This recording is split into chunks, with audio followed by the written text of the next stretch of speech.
લાકડું હાથમાં હોય ને એ સિદ્ધ વનસ્પતિનું લાકડું હોય. વનસ્પતિનું નામ નહીં બોલું, એનું કારણ છે પછી લોકો ગોતવા નીકળી જાય ને બધું ડિસ્ટર્બ થાય. તો એ લાકડું હાથમાં હોય ને તો 21 ગજ એટલે 42 ફૂટ 42 ફૂટથી કોઈ હિંસક પશુઓ એના એરિયામાં આવે તો હિંસા છોડી દે, એટલો પ્રભાવી લાકડાનો હોય.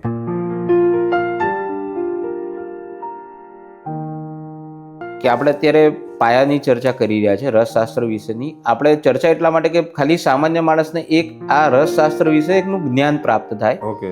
પછી દરેકના વ્યક્તિગત દ્રષ્ટિકોણ ઉપર આધાર રાખે છે કે એ એને કેવી રીતે લે છે. કોઈ વાંધો નહીં.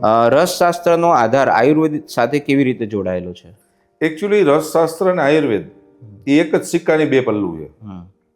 પહેલા તો આયુર્વેદને સમજવું પડે તમારે. આયુર્વેદનો મતલબ એવો થાય છે કે ઔષધ વિજ્ઞાન જ નહીં, ઔષધિને જ આયુર્વેદમાં નથી સાંભળવું. સામેલ એમાં ઘણું છે. એમાં ભસ્મ વિજ્ઞાન છે. ભસ્મ વિજ્ઞાનની અંદર જે રસ તૈયાર કરવામાં આવે છે એમાં કુપી પક્વ, ખરેલ પક્વ, બરાબર, પૂટ પક્વ, એમાં તમને એટલી ડીપમાં નહીં ખ્યાલ પડે, પણ આ ઉપર છેલ્લું હું તમને નોલેજ આપી દઉં. આ બધું હોય છે. આયુર્વેદની અંદર ઔષધ વિજ્ઞાનની અંદર 3 પ્રકારની ઔષધિ છે.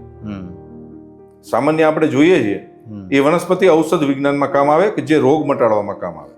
એક બીજી વનસ્પતિ છે એને સિદ્ધ વનસ્પતિ કહેવાય. એક્ઝામ્પલ હું તમને આપું. કોઈ બાપુ કોઈ જંગલમાં રખડતા હોય એના હાથમાં એક લાકડું હોય આવડું નાનું.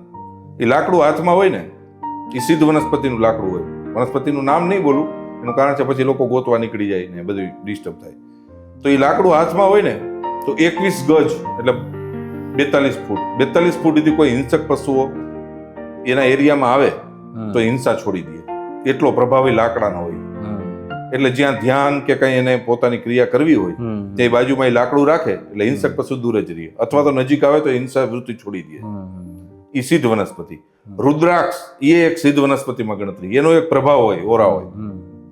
એક મુખી, બે મુખી, હા, એ તો પછી અલગ અલગ પ્રભાવની વાત છે, પણ એ એક સિદ્ધ વનસ્પતિમાં, રુદ્રાક્ષ સિદ્ધ વનસ્પતિમાં. પછી આવે ત્રીજી દિવ્ય વનસ્પતિ.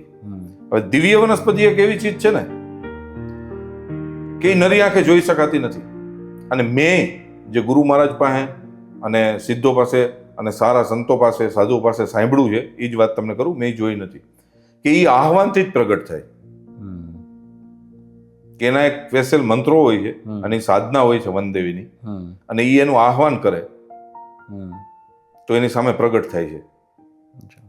એટલે એને દિવ્ય, એટલે દિવ્ય કીધી છે કે એ પણ નરી આંખે. અને કદાચ તમે જાતા હો નરી ગિરનારમાં ફરો કે તમે આબુ અરવલ્લી ફરો કે વિંધ્યાચળ ફરો કે બરડો ફરો, માનો કે દિવ્ય વનસ્પતિ ત્યાં છે અને તમે બાજુ નીકળી જાઓ, તમને જોવા ના મળે. કહેવાનો મતલબ એવો થાય. એટલે દિવ્ય એટલે અલૌકિક એમ. એટલે ઈ વનસ્પતિ તો પછી કઈક એસ્ટીમ લેવલ ઉપર કામ કરતી હશે, પણ અત્યારે તમે રસશાસ્ત્ર અને આયુર્વેદનું બેનું મિશ્રણ કયો ને તો એમાં સિદ્ધ વનસ્પતિ, હા, એમાં 64 દિવ્ય વલી નું નામ આવ્યું છે. પણ એ તો ઉપલબ્ધ છે અત્યારે 64 માંથી ઘણી ખરી. એ શું હોય છે એમાં? 64 દિવ્ય વનસ્પતિ જ કહીએ છીએ એને, પણ દિવ્ય વલ્લી કીધી એને. વલ્લી એટલે એક જાતની વેલ થાય. અને એમાં બીજી વનસ્પતિ હોય છે, પણ 64 નું એક ક્રાઇટેરિયા છે કે આ 64 થી પારદ બંધન થાય છે એવું કહે છે રસાયણમાં. તો રસ શાસ્ત્ર એવું છે કે એમાં પારદ રિલેટેડ છે અને એનું બંધન કરવું. તો 64 દિવ્ય વનસ્પતિમાંથી હરેક કોઈ પણ વનસ્પતિ લઈને એનું બંધન કરો એમ.